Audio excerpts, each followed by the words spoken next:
Okay, so I did the screener on my niece who is 2 years old. So my older sister's daughter, she's Caucasian, she's 2, she's female. Initially, my sister was very hesitant to participate in this with me, and I just said, like, I'm not a professional or whatever, this is just a project. But because she also is a special education teacher, she kind of, you see things in your children and that you see every day in other kids, and so she kind of sometimes will have these fears of there might be something. She's a very smart child. She just has those tantrums that are unexplained, and they're kind of intense, and the duration of them can be long. So she kind of has like a insecurity about it, but I got her to participate in it. Savannah did really well. She scored a score of 0. At first, when I was doing the screener and I was looking at like the testing, I misread the 2, 5, and 12. So I was like, oh no, like her score. And then I went back and I reread it because I was like, that's not right. And then I realized, oh, okay, those are reverse scores.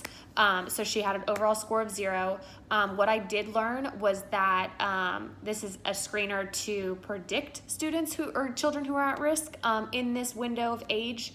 I was thinking more so like this would help identify, but it's really just saying that this child could be at risk for some type of developmental delay.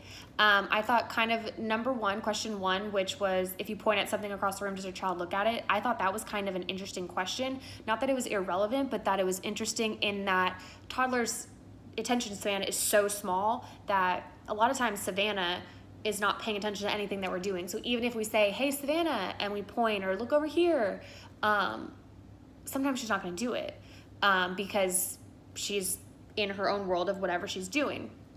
If we keep prompting her and getting her attention, then yes, she will do it. So I thought that was an interesting question. Other than that, I think there wasn't really any issues. I didn't really have any problems. I don't think that it could, be made to be better because it's a screener. So it's pretty vague, but as a special education teacher, those are questions that if the answers were no and the student were to fail those certain parts, I would definitely agree with the red flag of, okay, there probably is something. If if they're not talking, if they're not walking, if they're, what's another question? I'm looking at the thing. Does your child not point to things? Does a child make unusual finger movements? All of those make sense to me, which was interesting because I've never seen this before. So it was really interesting. My sister said the same thing. I mean, she's a high school special education teacher, so it's a little bit different. But it was interesting. The only problem that I had during the screener was my sister was very vague in her answers because she was overthinking, like, oh, she's done it before. Oh, well, and I'm like, no, all like consistency, majority of the time. So I had to refer to that flow chart, which I really liked the flow chart, and it really helped my sister as well. So I thought that was really helpful.